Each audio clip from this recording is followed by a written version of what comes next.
మాజీ సైనికుల సమస్యలు పరిష్కరించాలని కోరుతూ తెలంగాణ రాష్ట్ర గవర్నర్ సిపి రాధాకృష్ణన్ను రాజ్భవన్లో తెలంగాణ రాష్ట్ర మాజీ సైనికుల సంక్షేమ సంఘం మర్యాదపూర్వకంగా కలిసి పలు డిమాండ్స్తో కూడిన వినతి పత్రాన్ని అందజేశారు.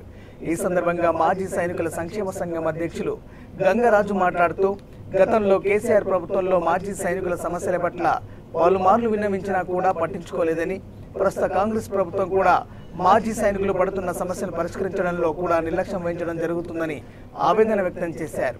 ఇక మాజీ సైనికుల సంక్షేమ సంఘం తరపున మా సమస్యలను తెలంగాణ గవర్నర్కు పలు డిమాండ్లతో కూడిన సైనికుల సమస్యల పట్ల పరిష్కార మార్గాలు చూపే విధంగా రాష్ట్ర ప్రభుత్వానికి తమ ద్వారా విన్నవించుకుంటున్నామని తెలియజేశారు.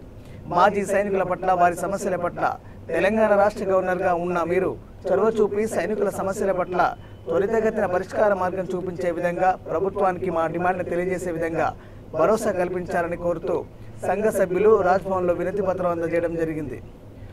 ఈ సమావేశంలో గవర్నర్తో మాట్లాడుతూ గ్రూప్ 3 and 4లో 30% మార్క్స్, 55 జీవో సవరణ, గ్రూప్ 1, గ్రూప్ 2లో రిజర్వేషన్లు, ఉద్యోగాల కోటలో 2% నుండి 10% వరకు పెంచడం, క్యాంటీన్ లిక్కర్ మరియు గ్రాసరీ రేట్స్ తగ్గించడం, ఈసీహెచ్ఎస్ డిస్ట్రిక్ట్స్లో ఏర్పాటు చేయడం, ఎంపానల్డ్ హాస్పిటల్తో కలిగి ఉండడం, సైనిక్ బోర్డ్స్లలో మాజీ సైనికులకు ఉద్యోగాలు, జిల్లాలో ఎస్పీఓ పోలీసు ఉద్యోగాలు, 5 ఎకరాల భూమి, 175 గజాల ఫ్లాట్, జిల్లాల వారీగా సైనిక గృహాలు, సైనిక బోర్డు ఏర్పాటు, స్టేట్ మాజీ సైనికుల కార్పొరేషన్, యువ కమిటీల ఏర్పాటు, సింగరేణిలో కోట పలు అంశాలతో కూడిన డిమాండ్లను చర్చించడం జరిగిందని అన్నారు.